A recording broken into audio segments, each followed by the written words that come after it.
नमस्कार, एक बार फिर आपका स्वागत है हमारे चैनल पर। कहा जाता है कि रफ़ी साहब की आवाज़ में जितना जादू था, उतना ही बड़ा उनका व्यक्तित्व भी था। वह हमेशा लोगों की मदद के लिए आगे ही रहते थे और इसीलिए लोगों के दिलों में उनके लिए एक ख़ास जगह थी। तो दोस्तों, आज हम लोग रफ़ी साहब से जुड़े एक ऐसे किस्से बताने जा रहे हैं जिसके बारे में शायद ही आप जानते होंगे। भारतीय सिनेमा के दिग्गज गायक मोहम्मद रफ़ी साहब का जन्म 24 दिसंबर 1924 को हुआ था। रफ़ी की आवाज़ में एक ऐसा जादू था जो सीधे दिल तक पहुंचता था।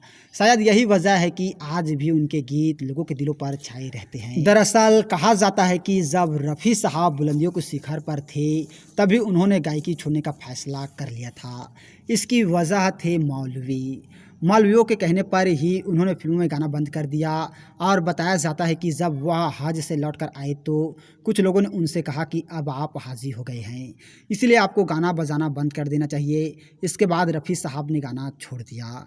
यह बात जैसे ही फैली, सब परेशान हो गए और उनके परिवार ने उन्हें काफ़ी समझाया कि अगर उन्होंने गाना बंद कर दिया तो घर नहीं चल पाएगा।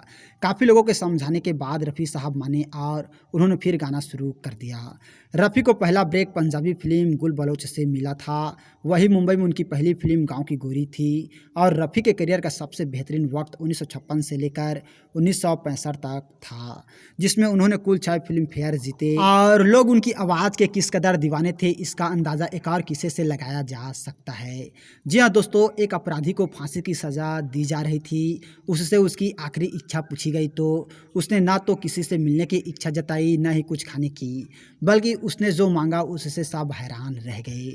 दरअसल उसकी सिर्फ यही इच्छा थी कि वो मरने से पहले रफ़ी साहब का बैजुबारा फिल्म का गाना ये दुनिया के रखवाले सुनना चाहता है। इसके बाद एक टेप रिकॉर्डर लगाया गया और वह गाना बजाया गया।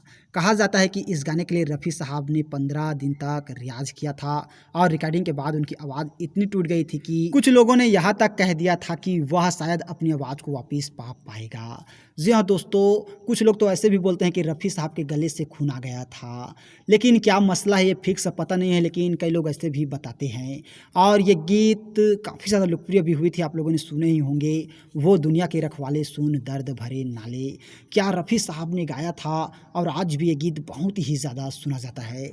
यूँ तो मोहम्मद रफ़ी साहब के इतने सारे किस्से हैं दोस्तों, जो एक एक करके बताना बहुत ही मुश्किल है। और अभी कुछ दिन पहले ही मोहम्मद रफ़ी साहब का जन्मदिन था, तो हम लोगों की तरफ से मोहम्मद रफ़ी साहब को जन्मदिन की बहुत बहुत बधाई। और मोहम्मद रफ़ी साहब जहाँ भी रहें, खुश रहें, आबाद रहें, हम लोगों की यही दुआ है। तो आज हम लोगों ने बात की बॉलीवुड के सुप्रसिद्ध गायक मोहम्मद रफ़ी साहब के बारे में। तो और इसी तरह की जानकारी के लिए अगर अभी तक आप लोगों ने हमारे चैनल को सब्सक्राइब नहीं किया है तो प्लीज़ दोस्तों हमारा चैनल ज़रूर सब्सक्राइब कीजिएगा। और वीडियो को अभी तक लाइक नहीं किया है तो लाइक कीजिएगा, शेयर कीजिएगा। थैंक्स दोस्तों हमारी वीडियो वॉचिंग करने के लिए।